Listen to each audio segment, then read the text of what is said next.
अस्सलाम वालेकुम दोस्तों, यहाँ पर हम आपको अहम तरीन ब्रेकिंग न्यूज़ से आगाह कर दे। पाकिस्तान का दूसरा बड़ा शहर लाहौर में महकमा मौसमियात ने ख़तरनाक अलर्ट जारी कर दिया, जिसके बाद पूरे लाहौर में तबाही मच गई। ये हम आपको मुकम्मल तफसील देते हैं इसी वीडियो में।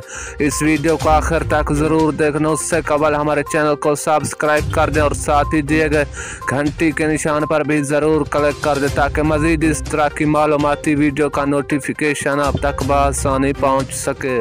जी दोस्तों, हम आपको बताते चलें, लाहौर इस वक्त आलूदा तरीन शहरों की लिस्ट में पहले नंबर पर आ गया है। और दोस्तों, महकमा मौसमियात ने खतरनाक अलर्ट जारी कर दिया। लाहौर में इस वक्त खतरनाक बीमारियों की वजह से बड़ी तबाही मच सकती है और बड़े एक्सीडेंट भी हो सकते हैं।